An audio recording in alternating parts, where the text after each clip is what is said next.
सरस्वती नमस्तुभ्यं वरदै कामरूपिणी विद्यारंभं करिष्यामि सिद्धिर्भवतु मे सदा.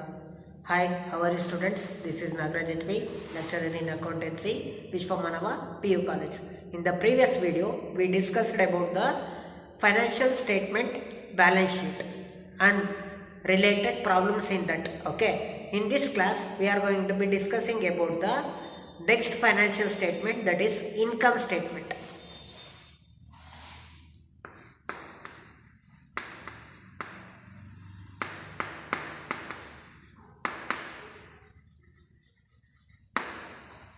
Income statement is also called as profit and loss statement.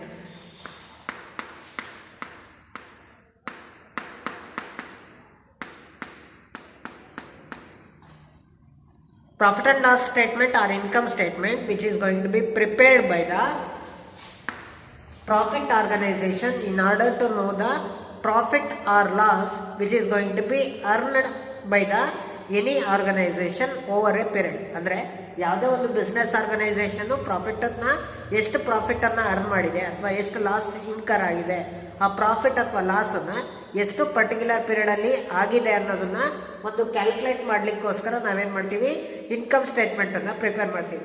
Income statement is also going to be have the balances like debit balance or credit balance.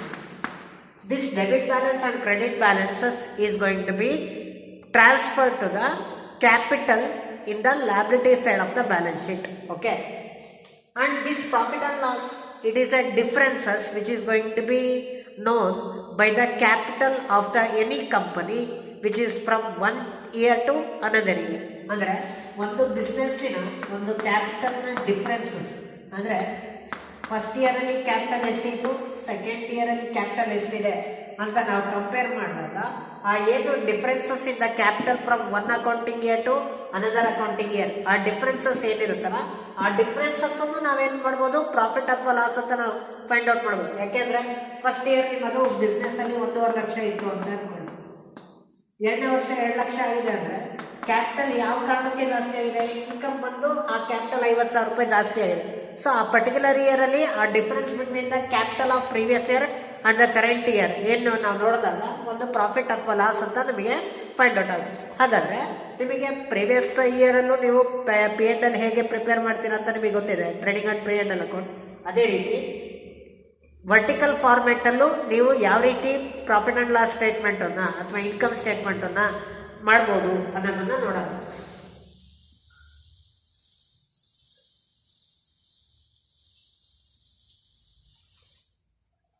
Before going to be write the format, I used to give a certain headings in respect of income statement. In that first heading is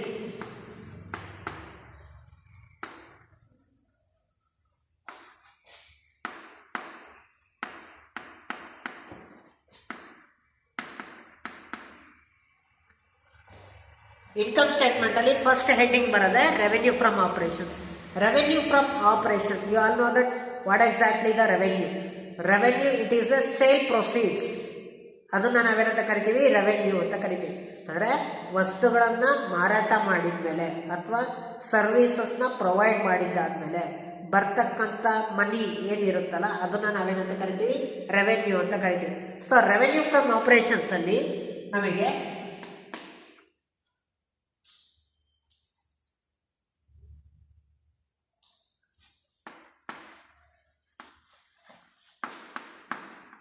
sale of products,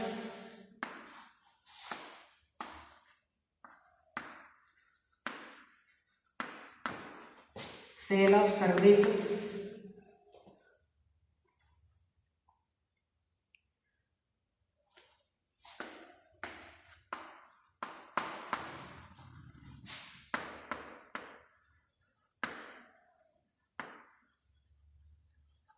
operating revenues. ನಮಗೆ revenue from operations ಅಲ್ಲಿ ಏನ್ ಬರುತ್ತೆ, sale of products ನ sale ಮಾಡಿರೋದು amount. Next sale of services ನ provide ಮಾಡಿದ್ಮೇಲೆ receive ಮಾಡಿರ್ತಕ್ಕಂಥ amount. Operating revenues ಅಂದ್ರೆ ನಿಮ್ಮ ಬಿಸ್ನೆಸ್ ಆಪರೇಷನ್ಸ್ ಅಲ್ಲಿ ಏನಾದರೂ ರೆವೆನ್ಯೂಸ್ ಬಂದಿದ್ರೆ, ಅದರ್ ರೆವೆನ್ಯೂಸ್ ಬಂದಿದ್ರೆ, ಆ ಅದರ್ ರೆವೆನ್ಯೂಸ್ ಈ ಮೂರು ಎಲ್ಲಿ ಬರುತ್ತೆ? ರೆವೆನ್ಯೂ ಫ್ರಮ್ ಆಪರೇಷನ್ಸ್ ಅಲ್ಲಿ ಬರುತ್ತೆ. ಸೊ ರೆವೆನ್ಯೂ ಫ್ರಮ್ ಆಪರೇಷನ್ಸ್ ಅಲ್ಲಿ ಏನೇನು ಬರುತ್ತೆ ಅಂತ ನಿಮಗೆ ಗೊತ್ತಾಯ್ತು. Okay, and the second heading is other income.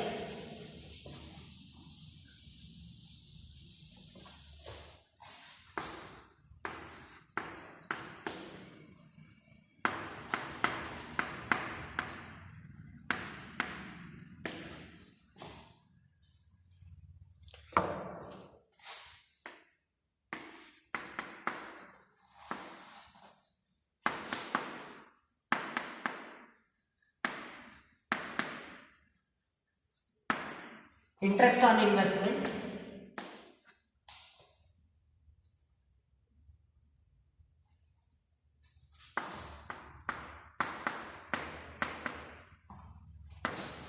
dividend on investment,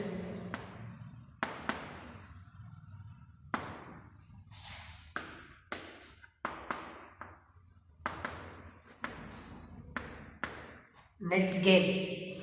See here. Interest on investments, ಯಾವುದೋ ನಿಮ್ಮ ಬಿಸ್ನೆಸ್ಸಿಂದ ನೀವೇನು ಮಾಡ್ತೀರಾ? ಇನ್ವೆಸ್ಟ್ ಮಾಡಿರ್ತೀರ ಬೇರೆ ಬಿಸ್ನೆಸ್ಸಲ್ಲಿ, ಅಥವಾ ಬೇರೆ ಒಂದು ಸೆಕ್ಯೂರಿಟೀಸಲ್ಲಿ ಇನ್ವೆಸ್ಟ್ ಮಾಡಿರ್ತೀರ. ಆ ಬೇರೆ ಸೆಕ್ಯೂರಿಟೀಸಲ್ಲಿ ಇನ್ವೆಸ್ಟ್ ಮಾಡಿದಾಗ, ಫಾರ್ ಎಕ್ಸಾಂಪಲ್ ಇನ್ನೂ ಸಿಂಪಲ್ ಆಗಿ ಹೇಳ್ಬೇಕು ಅಂದರೆ, ನಿಮ್ಮ ಬಿಸ್ನೆಸ್ಸಿಂದ ಹಣ ಬ್ಯಾಂಕಲ್ಲಿ ಇತ್ತಪ್ಪ, ಬ್ಯಾಂಕಲ್ಲಿ ನಿಮಗೆ ಇದ್ದಾಗ ಬ್ಯಾಂಕವ್ರು ನಿಮಗೆ ಏನು ಮಾಡ್ತಾರೆ? ಇಂಟ್ರೆಸ್ಟನ್ನು ಪ್ರೊವೈಡ್ ಮಾಡ್ತಾರೆ. ಸೊ ಬ್ಯಾಂಕವರು ನಿಮಗೆ ಬಡ್ಡಿ ಕೊಟ್ಟಾಗ ನಿಮಗೇನದು ಇನ್ಕಮ್.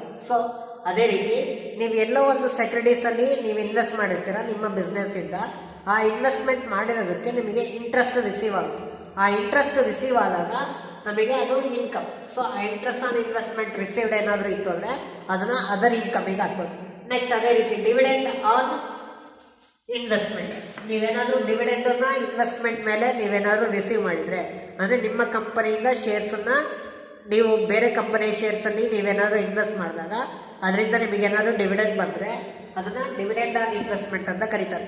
ಆ ಡಿವಿಡೆಂಡ್ ನೀವೇನಾದರೂ ರಿಸೀವ್ ಮಾಡಿದರೆ ನಿಮ್ಮ ಬಿಸ್ನೆಸ್ಸಿಗೆ ಅದು ನಿಮಗೆ ಇನ್ಕಮ್. ಓಕೆ, ನೆಕ್ಸ್ಟ್ ಅದೇ ರೀತಿ ನೆಟ್ ಗೇನ್ ಆನ್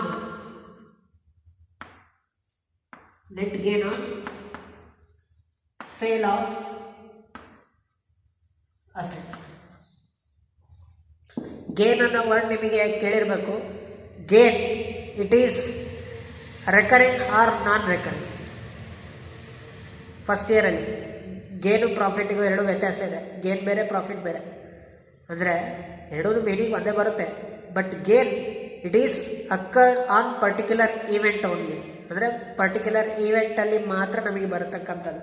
ಯಾವುದೇ ಒಂದು ಅಸೆಟ್ಸ್ನ ಸೇಲ್ ಮಾಡಿದ ಮೇಲೆ ನಿಮಗೆ ಒಂದು ಗೇನ್ ಬರ್ಬೋದು. ಅಂದರೆ 10 ಲಕ್ಷ ರೂಪಾಯಿಗೆ ಒಂದು ಅಸೆಟನ್ನು ಕೊಂಡ್ಕೊಂಡಿರ್ತೀರ, ಅದನ್ನು 15 ಲಕ್ಷಕ್ಕೆ ಏನಾದ್ರು ಸೇಲ್ ಮಾಡಿದರೆ, ಓಕೆ, ಅವಾಗ ಡಿಫ್ರೆನ್ಸ್ ಏನು 5 ಲಕ್ಷ ಇತ್ತಲ್ಲ, ಅದನ್ನು ನಾವೇನಂತ ಕರಿತೀವಿ? ಗೇನ್. ಸೊ ಅಸೆಟ್ನ ಸೇಲ್ ಮಾಡಿದ ಮೇಲೆ ಬಂದಿರತಕ್ಕಂಥ ಲಾಭ ಏನಾದರೂ ಇದ್ದರೆ ಅದನ್ನು ನಾವೇನಂತ ಕರಿತೀವಿ? ಗೇನ್ ಅಂತ ಕರಿತೀವಿ.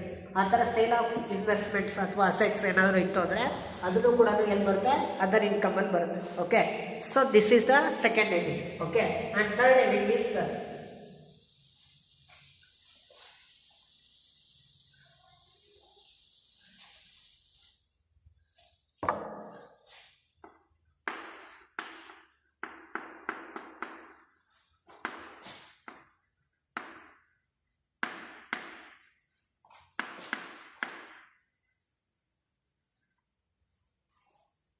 third heading is cost of materials consumed.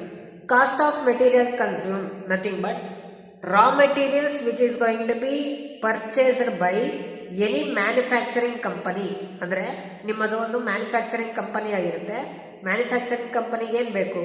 Raw materials ಬೇಕು. ಆ ರಾ ಮೆಟೀರಿಯಲ್ಸ್ನ ಪರ್ಚೇಸ್ ಮಾಡಿದ್ರೇ ನಾವು ಫಿನಿಶ್ಡ್ ಗೂಡ್ಸನ್ನು ನಾವೇನು ಮಾಡ್ಬೋದು? ತಯಾರು ಮಾಡ್ಬೋದು. ಸೊ ನಿಮ್ಮದು ಬಿಸ್ನೆಸ್ಸು ಮ್ಯಾನುಫ್ಯಾಕ್ಚರಿಂಗ್ ಆರ್ಗನೈಸೇಷನ್ ಆಗಿರುತ್ತೆ. ಆ ಮ್ಯಾನುಫ್ಯಾಕ್ಚರಿಂಗ್ ಆರ್ಗನೈಸೇಷನ್ಗೆ ರಾ ಮೆಟೀರಿಯಲ್ಸ್ ಏನಾದರೂ ಪರ್ಚೇಸ್ ಮಾಡಿದರೆ, ಅಂಥ ಒಂದು ರಾ ಮೆಟೀರಿಯಲ್ಸ್ನ ಪರ್ಚೇಸ್ ಮಾಡಿದಾಗ ಏನು ಅಮೌಂಟ್ ಎಕ್ಸ್ಪೆನ್ಸಸ್ ಮಾಡಿರ್ತೀರಲ್ಲ ಅದನ್ನು ನಾವು ಕಾಸ್ಟ್ ಆಫ್ ಮೆಟೀರಿಯಲ್ಸ್ ಕನ್ಸ್ಯೂಮಲ್ಲಿ ನಾವು ತೋರಿಸ್ಬೇಕಾಗುತ್ತೆ. Okay, so this is about the third heading, cost of materials consume. And next one, fourth one is purchase of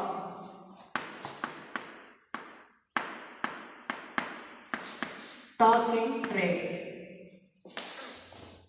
ಇಲ್ಲಿ ನೋಡಿ,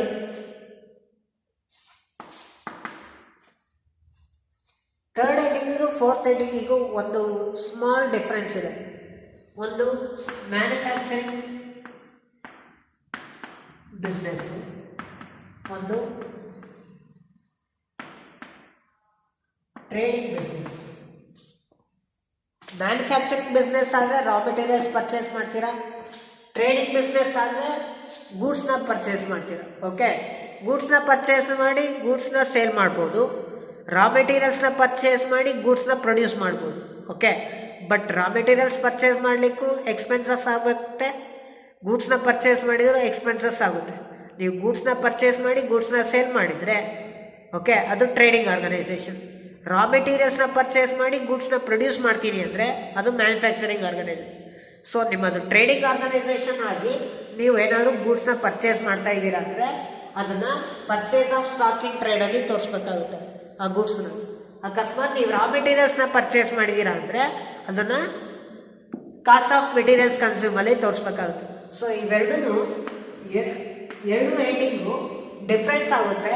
ಒಂದು ಮ್ಯಾನುಫ್ಯಾಕ್ಚರಿಂಗ್ ಬಿಸ್ನೆಸ್ ಅಂದರೆ ಇದು ಬರುತ್ತೆ, ಟ್ರೇಡಿಂಗ್ ಬಿಸ್ನೆಸ್ ಆದರೆ ಈ ಹೆಡಿಂಗ್ ಬರುತ್ತೆ. ಓಕೆ, ಇದು ಮೈಂಡಲ್ಲಿ ಇರಬೇಕು. ಎರಡೂ ಭಾಳ ಕೇರ್ಫುಲ್ಲಾಗಿ ನೋಡ್ಕೊಳ್ಳಿ.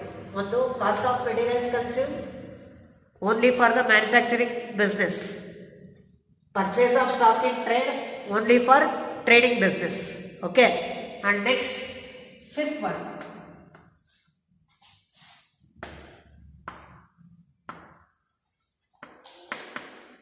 changes in inventory.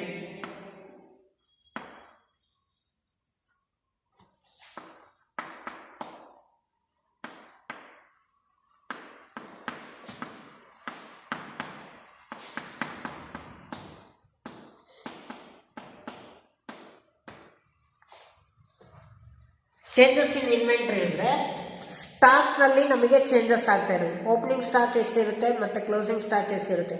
Opening stock 10 ಇದ್ದು ಕ್ಲೋಸಿಂಗ್ ಸ್ಟಾಕ್ 20 ಆಗ್ಬೋದು, ಅಥವಾ ಓಪನಿಂಗ್ ಸ್ಟಾಕ್ 20 ಇದ್ದು ಕ್ಲೋಸಿಂಗ್ ಸ್ಟಾಕ್ 15 ಆಗ್ಬೋದು. There may be a differences between the opening stock and the closing stock. You are well known that what exactly the stock and what exactly the opening stock and what exactly the closing stock. ನಿಮಗೆ ಗೊತ್ತಿದೆ opening stock ಅಂದರೆ ಏನು, closing stock ಅಂದರೆ ಏನು ಅಂತ ಗೊತ್ತಿದೆ. So ಆ opening stock ಮತ್ತು ಕ್ಲೋಸಿಂಗ್ ಸ್ಟಾಕಿನ ಒಂದು ಡಿಫ್ರೆನ್ಸಸ್, ಆ ಡಿಫ್ರೆನ್ಸಸ್ ಅನ್ನು ನಾವು ಚೇಂಜಸ್ ಇನ್ ಇನ್ವೆಂಟ್ರಿ ಅಂತ ಕರಿತೀವಿ. ಏನಂತ ಕರಿತೀವಿ? Changes in inventory. Opening stock ಕೊಟ್ಟಿರ್ತಾರೆ ಪ್ರಾಬ್ಲಮಲ್ಲಿ, ಕ್ಲೋಸಿಂಗ್ ಸ್ಟಾಕು ಕೊಟ್ಟಿರ್ತಾರೆ. ಆ ಓಪನಿಂಗ್ ಸ್ಟಾಕಲ್ಲಿ ಕ್ಲೋಸಿಂಗ್ ಸ್ಟಾಕನ್ನು ಡಿಡಕ್ಟ್ ಮಾಡಿದರೆ ಅವಾಗ ಏನು ಡಿಫ್ರೆನ್ಸ್ ಬರುತ್ತಲ್ಲ ಅದನ್ನು ನಾವು ಚೇಂಜಸ್ ಇನ್ ಇನ್ವೆಂಟ್ರಿ ಅಂತ ಕರಿಬೇಕು. ಓಕೆ ಸರ್, ಇದೇನು ಸರ್ WIP? WIP ಅಂದರೆ ವರ್ಕ್ ಇನ್ ಪ್ರೋಗ್ರೆಸ್ ಅಂತ. WIP ಅಂದ್ರೇನು? Work in progress. Work in progress ಅಂದರೆ ಏನು ಸರ್ ಅಂದರೆ, ಇವಾಗ ಫಾರ್ ಎಕ್ಸಾಂಪಲ್ ಒಂದು ರಾ ಮೆಟೀರಿಯಲ್ಸನ್ನು ಫಿನಿಶ್ಡ್ ಗೂಡ್ಸ್ ಆಗಿ ಕನ್ವರ್ಟ್ ಮಾಡಲಿಕ್ಕೆ ಅದರದ್ದೇ ಆದಂಥ ಒಂದು ಟೈಮ್ ಪೀರಿಯಡ್ ಹಿಡಿಯುತ್ತೆ, ಅಂದರೆ ಸಮಯ ಹಿಡಿಯುತ್ತೆ. ಆ ಟೈಮ್ ಪೀರಿಯಡ್ ಎಷ್ಟಲ್ಲಿ ತನಕನೂ ನಮಗೆ ತಗೊಳುತ್ತೋ ಅಲ್ಲಿ ತನಕನೂ ನಮಗೆ ಪ್ರಾಡಕ್ಟು ನಮಗೆ ಕೈಗೆ ಸಿಗೋದಿಲ್ಲ. ಫಾರ್ ಎಕ್ಸಾಂಪಲ್ ಗ್ರೌಂಡ್ ನಟ್, ಶೇಂಗಾ ಬೀಜ. ಓಕೆ, ಶೇಂಗಾ ಬೀಜನ ನಾವು ತಗೊಂಡ ತಕ್ಷಣ ನಮಗೆ ಎಣ್ಣೆ ಸಿಗುತ್ತಾ? ಶೇಂಗಾ ಎಣ್ಣೆ ಸಿಗಲ್ಲ. ಓಕೆ, ಅದನ್ನೆಲ್ಲ ಪ್ರೋಸೆಸ್ ಮಾಡಬೇಕು, ಆ ಸಿಪ್ಪೆ ತೆಗಿಬೇಕು, ಅದನ್ನೆಲ್ಲ ಕ್ರಷ್ ಮಾಡಬೇಕು. ಕ್ರಷ್ ಮಾಡಿದ್ದಾದಮೇಲೆ ನಮಗೆ ಆ ಒಂದು ಫಿಲ್ಟರ್ ಮಾಡಬೇಕು. ಫಿಲ್ಟ್ರೇಷನ್ ಪ್ರೋಸೆಸ್ ಆದಮೇಲೆ ನಮಗೆ ಆಯಿಲ್ ಸಿಗುತ್ತೆ, ಗ್ರೌಂಡ್ ನಟ್ ಆಯಿಲ್. ಓಕೆ, ಅಲ್ಲಿ ತನಕನೂ ಸೀರೀಸ್ ಆಫ್ ಸ್ಟೇಜಸ್ ಇರುತ್ತೆ. ಆ ಸ್ಟೇಜಸ್ ಆಗೋ ತನಕನೂ ನಮಗೆ ಆ ಆಯಿಲ್ ನಮಗೆ ಸಿಗೋದಿಲ್ಲ.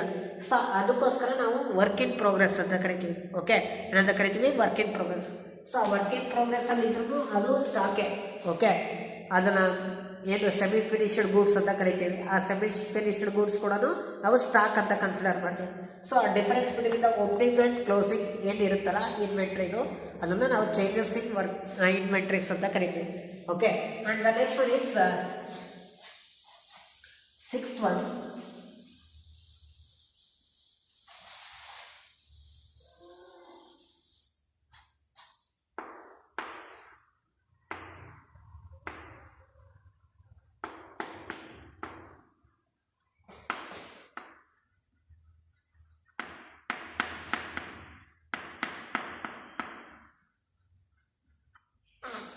employee benefit expenses.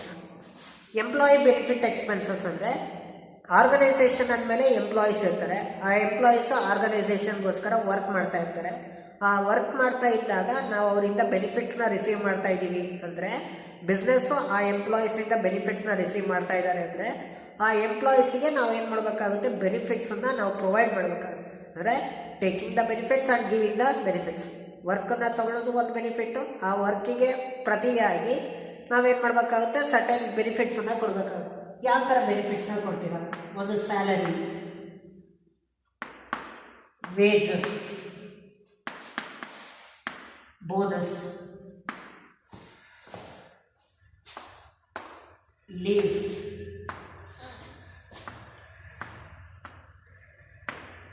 Leave encashment,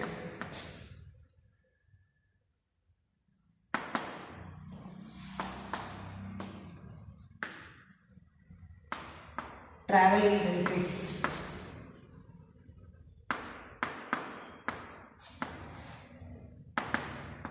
fringe benefits,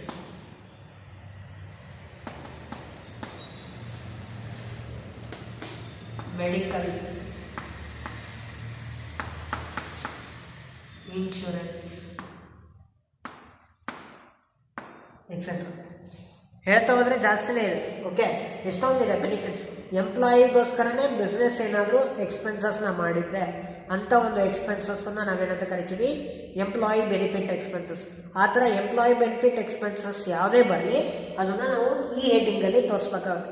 example salary, wages, bonus, leave encashment, gratuity, PF, okay, ಮತ್ತು travelling benefits, fringe benefits, medical benefits, ಮತ್ತು ಟೆಲಿಫೋನ್ ಬೆನಿಫಿಟ್ಸು ಅಥವಾ ಇನ್ಶೂರೆನ್ಸ್ ಬೆನಿಫಿಟ್ಸ್. ಯಾವುದೇ ಥರ ಬೆನಿಫಿಟ್ಸು ಎಂಪ್ಲಾಯಿಗೋಸ್ಕರ ನಮ್ಮ ಬಿಸ್ನೆಸ್ಸಿಂದ ನಾವೇನಾದರೂ ಮಾಡಿದ್ದೀವಿ ಅಂದರೆ ಅಂಥ ಒಂದು ಬೆನಿಫಿಟ್ಸನ್ನು ನಾವು ಎಂಪ್ಲಾಯಿ ಬೆನಿಫಿಟ್ ಎಕ್ಸ್ಪೆನ್ಸಸ್ ಅಂತ ಕರಿತೀವಿ. Okay, and the next one is finance cost.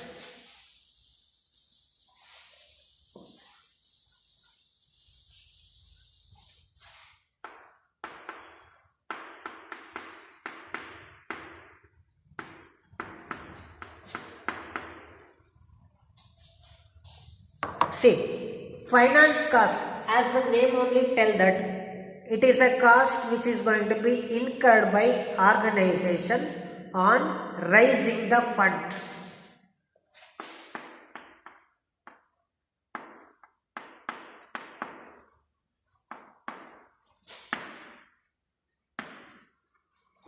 ಯಾವುದೇ ಒಂದು ಕಂಪನಿ ಹಣನ ಕಲೆಕ್ಟ್ ಮಾಡಲಿಕ್ಕೋಸ್ಕರನೇ ಆ ಒಂದು ಖರ್ಚು ವೆಚ್ಚಗಳನ್ನು ಭರಿಸಬೇಕಾಗುತ್ತೆ. ಓಕೆ, ಇವಾಗ ಫಾರ್ ಎಕ್ಸಾಂಪಲ್ ಲೋನ್ನ ತಗೊತೀವಿ. ಲೋನ್ನ ತಗೊಂಡ್ರೆ ಎಕ್ಸ್ಪೆನ್ಸಸ್ ಆಗುತ್ತಾ? ಡೆಫಿನೆಟ್ಲಿ ಆಗುತ್ತೆ. ಯಾವ ಥರ ಎಕ್ಸ್ಪೆನ್ಸಸ್ ಆಗುತ್ತೆ? ಸಾಲ ತಗೊತೀವಿ. ಸಾಲ ತಗೊಂಡ್ಮೇಲೆ ಬಡ್ಡಿ ಕಟ್ಟಲಿಲ್ಲ ಅಂದರೆ ಸುಮ್ಮನೆ ಬಿಡಲ್ಲ. ಸೊ ಆ ಸಾಲಕ್ಕೆ ನಾವು ಪ್ರತಿಯಾಗಿ ಬಡ್ಡಿನ ನಾವು ಪೇ ಮಾಡಬೇಕಾಗುತ್ತೆ. ಬಡ್ಡಿನ ನಾವು ಕೊಡ್ತಾ ಇದ್ದೀವಿ ಬ್ಯಾಂಕಿಗೆ ಅಂದರೆ ನಮಗೆ interest paid, it is N expenses. So interest paid on loan, it is A finance cost. One example. And another one is debentures. Debentures ನಿಮಗೆ ಗೊತ್ತಿದೆ, ಸಾಲ ಪತ್ರಗಳು ಅಂತ. ಡಿಬೆಂಚರ್ಸ್ ಅನ್ನ ಡಿಬೆಂಚರ್ ಹೋಲ್ಡರ್ಸ್ ಇಂದ ನಾವು ಆ ಮನಿನ ಬಾರೋ ಮಾಡಿ ಆ ಡಿಬೆಂಚರ್ ಹೋಲ್ಡರ್ಸ್ಗೆ ರಿಟರ್ನ್ ಆಗಿ ಏನು ಕೊಡ್ತೀವಿ? ಇಂಟ್ರೆಸ್ಟ್. ಹೌದಾನೆ? ಸೊ ಆ ಇಂಟ್ರೆಸ್ಟ್ ಅನ್ನ ನಾವು ಕೊಡ್ತಾ ಇದ್ದೀವಿ ಅಂದರೆ ಡಿಬೆಂಚರ್ ಹೋಲ್ಡರ್ಸ್ಗೆ it is also an expenses, that is finance cost. Interest paid to the debenture holders or interest paid to the banks or any financial institutions for raising the money. Okay, so these type of expenses we are going to be called as finance cost. ಅಂದರೆ ನಾವು ಬಿಸ್ನೆಸ್ಸಿಗೋಸ್ಕರ capital invest ಮಾಡಬೇಕು. ಆ ಕ್ಯಾಪಿಟಲ್ನ collect ಮಾಡಲಿಕ್ಕೋಸ್ಕರನೇ certain expenses ಆಗುತ್ತೆ. ಅಂಥ ಎಕ್ಸ್ಪೆನ್ಸಸ್ಸನ್ನು ನಾವೇನಂತ ಕರಿತೀವಿ? Finance cost ಅಂತ ಕರಿತೀವಿ. Okay, and next one, 8th one is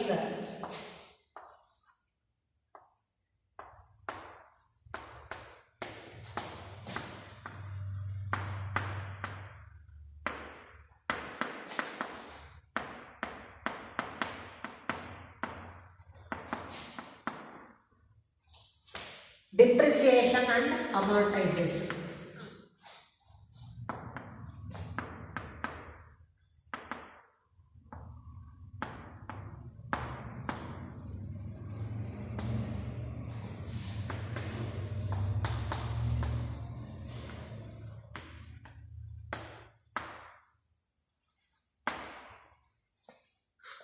See, depreciation ಮತ್ತು amortization. Depreciation is different and amortization is different. But depreciation and amortization is a decrease in the value of fixed assets. Fixed ಅಸೆಟ್ಸ್ನ value ಅಲ್ಲಿ ಏನಾದರೂ decrease ಆದರೆ ಅದನ್ನ ನಾವೇನಂತ ಕರಿತೀವಿ, depreciation and amortisation. But tangible ಅಸೆಟ್ಸ್ನ value ಕಡಿಮೆ ಆದರೆ ಅದನ್ನ ಡಿಪ್ರಿಸಿಯೇಷನ್ ಅಂತ ಕರಿತೀವಿ. ಇಂಟ್ಯಾಂಜಿಬಲ್ ಅಸೆಟ್ಸ್ನ ವ್ಯಾಲ್ಯೂ ಏನಾದರೂ ಡಿಕ್ರೀಸ್ ಆದರೆ ಅದನ್ನ ನಾವು ಅಮಾರ್ಟೈಸೇಷನ್ ಅಂತ ಕರಿತೀವಿ. ಏನಂತ ಕರಿತೀವಿ? ಅಮಾರ್ಟೈಸೇಷನ್. ನಿಮಗೆ ಇಂಟ್ಯಾಂಜಿಬಲ್ ಅಸೆಟ್ಸ್ ಯಾವ್ಯಾವ ಅಂತ ಗೊತ್ತಿಲ್ಲ. ಯಾವ್ಯಾವ intangible assets? Goodwill, patents, copyrights, software. Okay, so these are all the intangible assets. Tangible assets ನಿಮಗೆ ಗೊತ್ತಿಲ್ಲ ಯಾವ್ಯಾವು? Building, land, machineries, vehicle, furniture. Okay, so these are all the tangible assets. Tangible assets value decrease ಆಗುತ್ತೆ, intangible assets value decrease ಆಗುತ್ತೆ. So ಆ depreciation ಮತ್ತು amortisation ಏನಾದರೂ ಇವಾಗ provide 5% depreciation on building, ಅಥವಾ goodwill is to be return off. Goodwill is to be return off ಅಂದರೆ amortisation. Okay, copyrights is to be return off. Okay, ಅಥವಾ patents is considered as valueless, goodwill is going to be considered as valueless ಅಂತ ಹೇಳಿದ್ರೆ ಅದನ್ನ ನಾವೇನಂತ ಕರಿಬೇಕು? Amortisation ಅಂತ ಕರಿಬೇಕು. ಅದೇ ರೀತಿ ನಾವು depreciation, provide depreciation on furniture 10% ಅಥವಾ 20%, ಬಿಲ್ಡಿಂಗ್ ಆನ್ ಡಿಪ್ರಿಸಿಯೇಷನ್ 10% ಆ ಥರ ಏನಾದರೂ ಹೇಳಿದರೆ ಆ ಡಿಪ್ರಿಸಿಯೇಷನ್ ಯಾವ್ದ್ರಲ್ಲಿ ತೋರಿಸ್ಬೇಕು? ಡಿಪ್ರಿಸಿಯೇಷನ್ ಅಂಡ್ ಅಮಾರ್ಟೈಸೇಷನ್ ಎಂಡಿಂಗಲ್ಲಿ ತೋರಿಸ್ಬೇಕು. So this is the another one expenses heading, that is depreciation and amortisation. Okay, next one is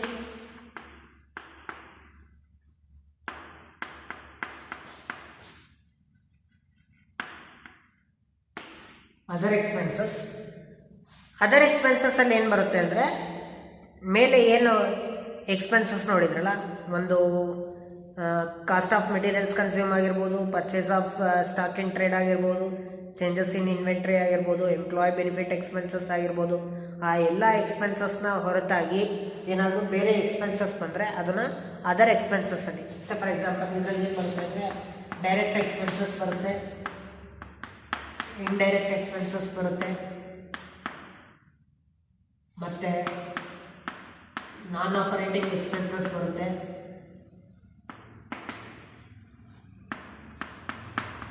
okay, ಇದೆಲ್ಲ ಎಕ್ಸ್ಪೆನ್ಸಸ್ ಎದ್ರಲ್ಲಿ ಬರುತ್ತೆ? ಅದರ್ ಎಕ್ಸ್ಪೆನ್ಸಸ್ ಅಲ್ಲಿ ಬರುತ್ತೆ. ನಾನ್ ಆಪರೇಟಿಂಗ್ ಎಕ್ಸ್ಪೆನ್ಸಸ್ ಅಂದರೆ ಫಾರ್ ಎಕ್ಸಾಂಪಲ್ ನಿಮಗೆ ಡಿಸ್ಕೌಂಟ್ ಆಗಿರ್ಬೋದು, ಅಥವಾ ಎಲೆಕ್ಟ್ರಿಸಿಟಿ ಚಾರ್ಜಸ್ ಆಗಿರ್ಬೋದು, ಅಥವಾ ಟ್ರಾವೆಲಿಂಗ್ ಚಾರ್ಜಸ್ ಆಗಿರ್ಬೋದು, ಅಥವಾ ಸ್ಟೇಷನರಿ ಎಕ್ಸ್ಪೆನ್ಸಸ್ ಆಗಿರ್ಬೋದು. ಈ ಅದರ್ ಎಕ್ಸ್ಪೆನ್ಸಸ್ ಏನೇ ಬಂದ್ರೂ ಇದನ್ನೆಲ್ಲ ನಾವು ಅದರ್ ಎಕ್ಸ್ಪೆನ್ಸಸ್ ಅಲ್ಲಿ ನಾವು ತೋರಿಸ್ಬೇಕಾಗುತ್ತೆ. Okay, let us we write the format in respect of income statement.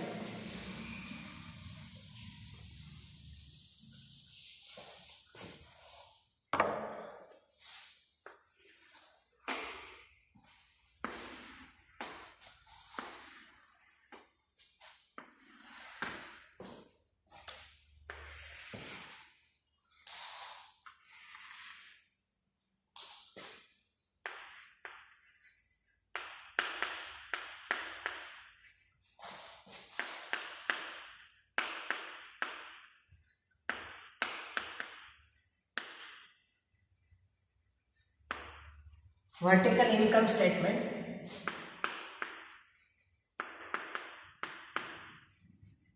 Particulars.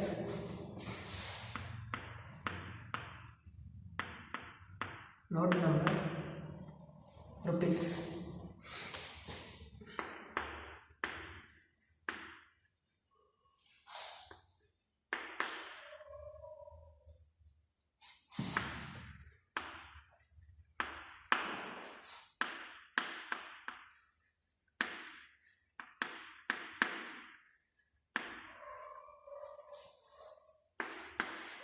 Revenue from operations under that sales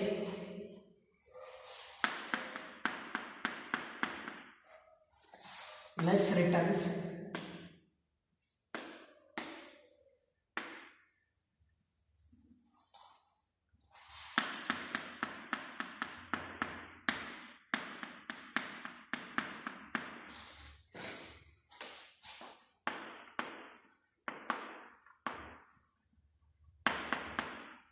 ನೋಡಿ, ಸೇಲ್ಸ್ ಅಲ್ಲಿ ರಿಟರ್ನ್ಸ್ ನ ಲೆಸ್ ಮಾಡಿ ಅದಾದ್ಮೇಲೆ ಬಂದಿರೋದನ್ನ ನೆಟ್ ಸೇಲ್ಸ್ ಅಂತ ಬರೀಬೇಕು.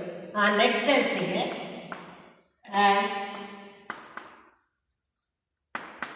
ಅದರ್ ಇನ್ಕಮ್,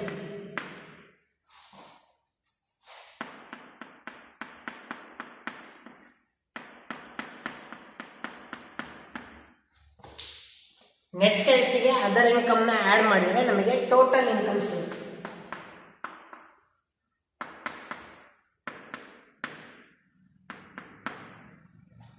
ನಾನು ಆಗ್ಲೇ ಯಾವ್ಯಾವ ಹೆಡ್ಡಿಂಗ್ ಅಲ್ಲಿ ಏನೇನು ಐಟಮ್ ಬರುತ್ತೆ ಅಂತ ಆಗ್ಲೇ ಹೇಳಿದೆ. ಆ ಹೆಡ್ಡಿಂಗ್ ಅನ್ನ ಬೇಸಿಸ್ ಅಲ್ಲಿ ಫಾರ್ಮ್ಯಾಟ್ ನ ಹೇಗೆ ಬರಿಬೇಕು ಅಂತ ನಾನು ತೋರಿಸ್ತಾ ಇದ್ದೀನಿ. ಫಸ್ಟ್ ಏನ್ ಬರುತ್ತೆ, ರೆವೆನ್ಯೂ ಫ್ರಮ್ ಆಪರೇಷನ್ಸ್ ಬರುತ್ತೆ. ಆ ರೆವೆನ್ಯೂ ಫ್ರಮ್ ಆಪರೇಷನ್ ಹೆಡ್ಡಿಂಗ್ ಅಲ್ಲಿ ಸೇಲ್ಸ್ ಬರುತ್ತೆ. ಆ ಸೇಲ್ಸ್ ಅಲ್ಲಿ ಏನಾದ್ರು ರಿಟರ್ನ್ಸ್ ಏನಾದ್ರು ಇತ್ತು ಅಂದ್ರೆ ಆ ರಿಟರ್ನ್ಸ್ ನ ಲೆಸ್ ಮಾಡಬೇಕು, ಅವಾಗ ನೆಟ್ ಸೇಲ್ಸ್ ಬರುತ್ತೆ. ನೆಟ್ ಸೇಲ್ಸ್ಗೆ ಅದರ್ ಇನ್ಕಮ್ ಅನ್ನ ಆಡ್ ಮಾಡಿದ್ಮೇಲೆ ನಮಗೆ ಏನ್ ಸಿಗುತ್ತೆ, ಟೋಟಲ್ ಇನ್ಕಮ್ ಸಿಗುತ್ತೆ. ಟೋಟಲ್ ಇನ್ಕಮ್ ಅನ್ನ ಎ ಅಂತ ತಗೊಂಡು, ಟೋಟಲ್ ಇನ್ಕಮ್ ಅನ್ನ ಹೆಡ್ಡಿಂಗ್ ಏನಂತ ಬರ್ಕೊಂಡ್ರೆ ಎ ಅಂತ ಬರ್ಕೊಂಡ್ರೆ. ನೆಕ್ಸ್ಟ್ ಅದಾದ್ಮೇಲೆ less expenses,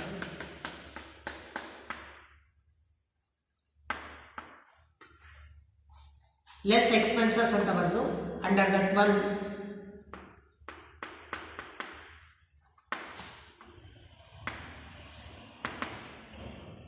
cost of material consume.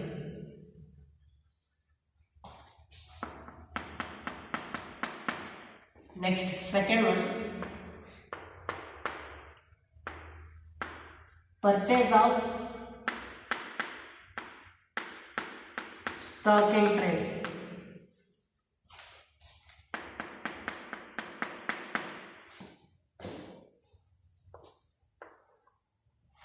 Next, third one,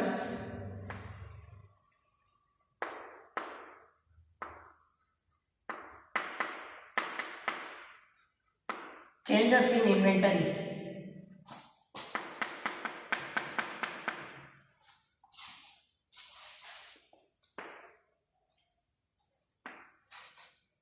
I will come here.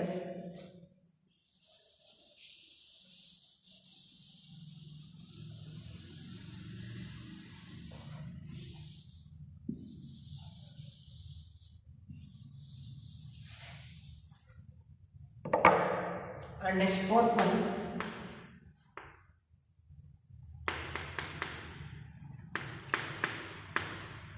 employee benefit expenses.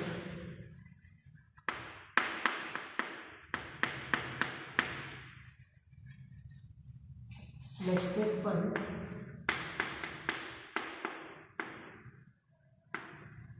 finance cost. Next sixth one,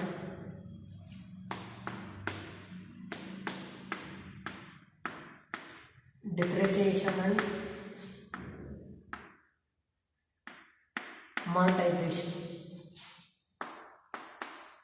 Seventh one, other expenses.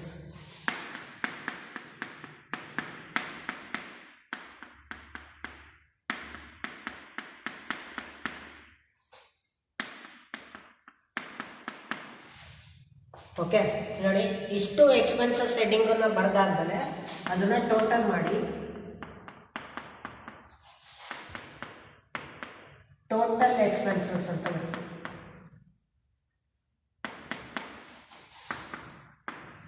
Total income ಅನ್ನ A ಅಂತ ಹೇಗೆ ಬರೀತೀರಾ, total expenses ಅನ್ನ B ಅಂತ ಬರಿಬೇಕು. Okay, total expenses B ಆದ್ಮೇಲೆ ಏನ್ ಬರಿಬೇಕು ಅಂದ್ರೆ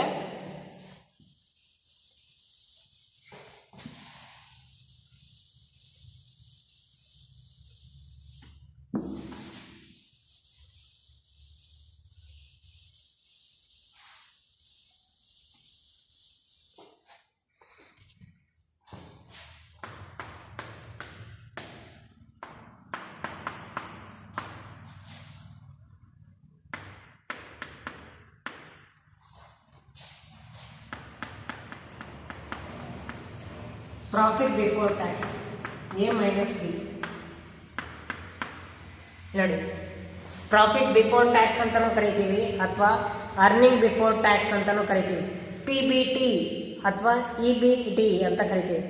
earning before tax EBT, profit before tax PBT. Okay, A minus B ಅಂದರೆ ಇನ್ಕಮ್ ಮತ್ತು ಎಕ್ಸ್ಪೆನ್ಸಸ್. ಇನ್ಕಮನ್ನು ಎಕ್ಸ್ಪೆನ್ಸಸ್ಸನ್ನು ಡಿಡಕ್ಟ್ ಮಾಡಿದರೆ ನಮಗೆ ಟ್ಯಾಕ್ಸ್ ಕಟ್ಟಲಿಕ್ಕಿಂತ ಮುಂಚೆ ಎಷ್ಟು ಪ್ರಾಫಿಟ್ ಬಂತು ಅನ್ನೋದನ್ನು ನಾವು ನೋಡ್ಬೋದು. ಓಕೆ, ಪ್ರಾಫಿಟ್ ಬಿಫೋರ್ ಟ್ಯಾಕ್ಸಿಗೆ ಎಸ್ ಟ್ಯಾಕ್ಸ್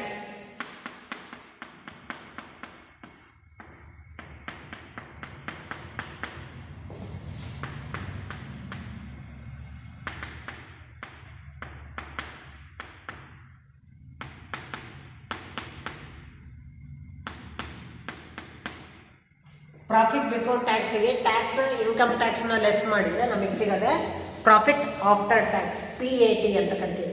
ಇದನ್ನ PBT ಅಂತ ಕರಿತೀವಿ, ಇದನ್ನ PAT ಅಂತ ಕರಿತೀವಿ. ಓಕೆ, ಪ್ರಾಫಿಟ್ ಬಿಫೋರ್ ಟ್ಯಾಕ್ಸ್ ಹೇಗೆ ಸಿಗುತ್ತೆ? ಇನ್ಕಮಲ್ಲಿ ಎಕ್ಸ್ಪೆನ್ಸಸ್ಸನ್ನು ಡಿಡಕ್ಟ್ ಮಾಡಿದರೆ ನಿಮಗೆ ಏನು ಸಿಗುತ್ತೆ? PBT ಸಿಗುತ್ತೆ. ಆ PBTಯಲ್ಲಿ ಇನ್ಕಮ್ ಟ್ಯಾಕ್ಸ್ನ ಲೆಸ್ ಮಾಡಿದರೆ ಏನು ಸಿಗುತ್ತೆ? PAT ಸಿಗುತ್ತೆ, profit after tax. Profit after tax ಆದಮೇಲೆ ನೀವು ಇನ್ನೊಂದು ಅಡಿಷನಲ್ ಆಗಿ ಫೈಂಡ್ ಔಟ್ ಮಾಡ್ಬೋದು, ಅರ್ನಿಂಗ್ ಪರ್ ಶೇರ್.